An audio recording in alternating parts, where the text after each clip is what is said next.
Hello everyone and welcome back to the Great Book of Grudges. My name is Nathan and we've got some old world news today which is focusing on close combat, right?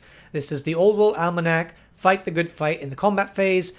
This is one that's really important to me because I actually like running a lot of melee infantry heavy armies, so it should be kind of cool. So let's read over. So in the run up to Warhammer the Old World, we prepared for battle in the strategy phase, jock-eyed for position in the movement phase, and darkened the skies with arrows in the shooting phase. It is now time to get the grimmest business of all, slinging swords and shouldering pikes in the combat phase. Weird way of saying pikes, right? Because we haven't had pikes in Warhammer Fantasy since the since the Dogs of War. I mean, maybe in the future, or maybe it's a new weapon. I'd love to see pikes back. But yeah, let's go in. Man, I love seeing all this old school art popping up. It's just really, really cool. So let's start reading over here. You may not be surprised by this point to discover that the fourth and final phase of the game round is divided into 4 simple steps. Choose and fight, calculate result, break test, and pursuit. Yep, feels pretty much like Warhammer Fantasy.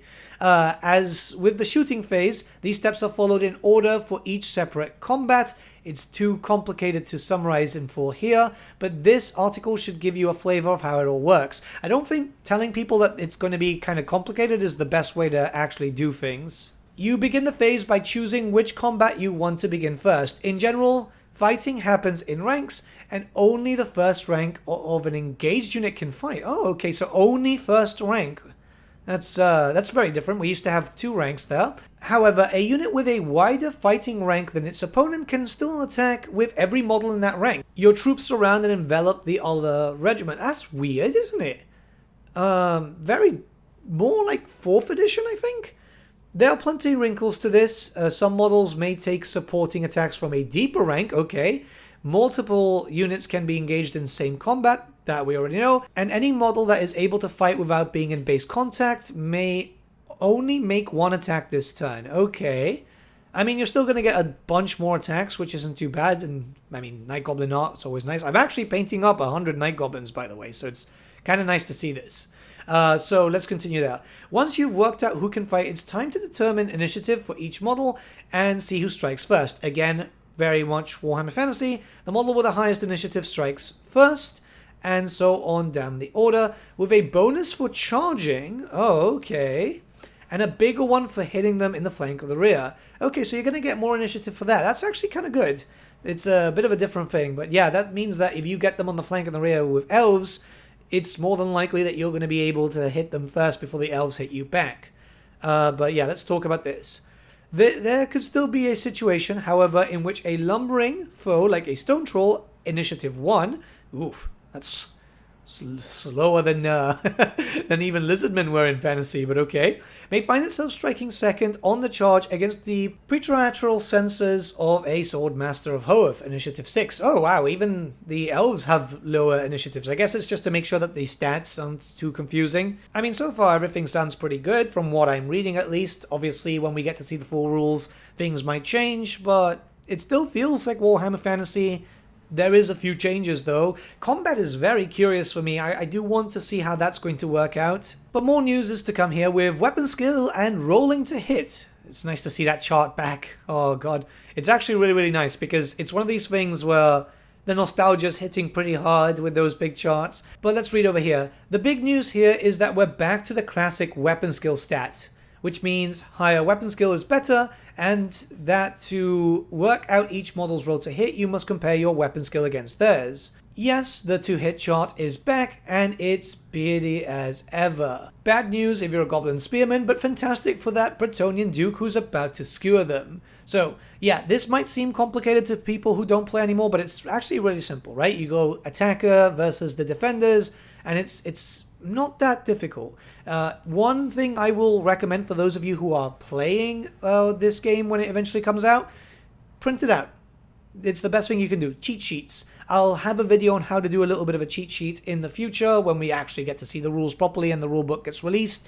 But it's definitely not as complicated as people seem to think. I know a lot of people got confused with Warhammer Fantasy, but it's not that bad. But let's continue with the bottom paragraphs. You may roll as many dice as your engaged models have attacks, and with the higher initiative models striking first. A charging unit has the opportunity to overwhelm its enemies before they have the opportunity to swing back. Next, you roll to wound and make armor saves as normal. Yep, perfect. Casualties are removed from the back ranks, as per usual, representing the rear ranks stepping forward as their comrades bite the dirt. Set every death in each unit aside. You'll need to top them up for the next step. Oh, combat resolution, cool. So next we have calculating the combat result. This is some really cool artwork of Imperials versus Beastmen. I mean, that's awesome. But let's start reading in because I don't want to get too nostalgic. Combat in Warhammer the Old World are usually decisive. One side or the other makes the breakthrough and the losers push back or breaks. Unlike the other Warhammer games, you don't flee based on your leadership alone, you have to calculate the combat results. In other words, you work out who's won by totting up who's killed who. It's not just how many deaths you've caused, however. You get bonuses for complete ranks, for having the higher ground, for standard bearers, and for attacking the enemy on the side of the rear. There's usually other things, well, at least there was in Warhammer Fantasy, but again, this still feels like Warhammer Fantasy. Okay, so we have an example here which shows us unsaved wounds inflicted, +1 point each, +1 for each rank, +1 for standard, battle standard bearer also another one, yeah, that makes sense. Flanker tank, +1, rear attack, +2, high ground, +1, overkill. So this is something that when you initiate a challenge, so I'm assuming challenges are going to be back here. If you've got one character fighting another character in the challenge, if you do more wounds than the character actually had, that counts as extra points. So that's pretty good. It's nice to see that back, especially, you know, a lot of people who played vampire counts would probably appreciate this because they made Blender Lords. It would be hopefully nice to be able to see that again, but we don't know just how we're going to be able to create characters just yet. And other bonuses as applicable, that would be dependent on certain things like objectives and so on. So yeah, okay, so far so good. So let's read over this section here. Add it all up and see who's won. If it's a draw, combat continues next turn. But if there's a clear loser, they must take a break test. This is a leadership test modified by how much you've lost the combat by, and with several outcomes. 1, if the natural roll is higher than the leadership stat of the testing unit's leader, either that or its champion or of a hero model that's joined it. Okay, that's a big thing. A lot of people were for some reason thinking that characters couldn't join units. That's there. Then the unit breaks and flees.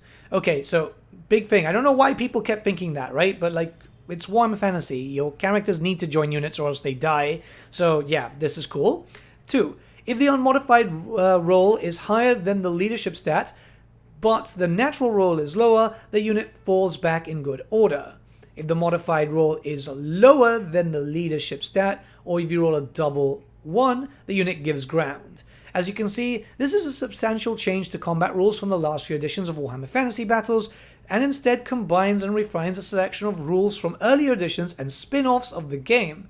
It may seem complex at first, but it is a mechanic that quickly becomes clear once you've run through a few combats. And it adds a ton of tactical depth to the most important part of the game. To be honest, this actually sounds alright. Maybe because I played Warhammer Ancient Battles back in the day, right? So, because this is taken pretty much from Warhammer Ancient Battles. Yeah, it's not going to be that hard. We've got an example below, so we're going to talk about that in a second. I kind of like what is being said here. It still sounds like Warhammer Fantasy, but just kind of making it a little bit better rather than, you know, losing all your Black Orcs to a unit of Clan Rats, right? Okay, so break test example. Our Swords Masters, Leadership 8, have come off worse in their combat against the Stone Trolls despite striking first, and have lost by 3 points. They must now take a break test with 3 possible outcomes. So you will then have to roll 2d6 as per usual. If you get a 2, 3, 4, and 5, that means that they would give ground. 6, 7, 8 fall back in good order, and 9, 10, 11, and 12 would be break and flee, which would mean that they could get pursued and so on. Yeah, I mean, I kind of like the idea. Again, it'll be easier to tell once we get to play the damn thing, but so far so good. And it says that next week we'll be seeing morale breaking psychology next week, so that's going to be good because that's going to be quite important because it will add all the context here that we need to know. Hopefully it won't be too different from Warhammer Fantasy, but we are not done yet. We actually can talk about the last bit of combat, something that a lot of people would have PTSD from, actually, Pursuit. Run them down, this is called. Oh god, PTSD mode. When you win combat, you have a range of choices depending on how the enemy reacts. Restrain, pass a leadership test to avoid pursuit, and instead reform your ranks for free. Yeah. Follow up, a unit that just gave ground, re-entering combat a few inches forward. Okay, that's not too bad. That's new, but I kind of like that. This is the big one, right? Pursue. If a unit flees or falls back, if you catch a fleeing unit, it's cut down and destroyed. If you catch a unit falling back, combat begins again, and the pursuer counts as having charged. Okay, that's not too bad. I like the idea of combat beginning again. The thing is, for me, the destroyed situation, because at least having combat begin again will allow you to have a little bit of freedom and not lose a massive unit of stuff. I mean, we don't know the unit sizes just yet, but I'm thinking back of the other stuff, right? And then overrun. In the case that the victor has completely killed its target, it may make a full move directly forward. And if you end up in another combat, that counts as a fresh charge. Oh, wow. Clever use of overruns will have a cavalry licking up its lips. So I guess combat begins again. This is actually quite good. Okay, so it was something that was there before, but I guess it's going to be a bit more refined now.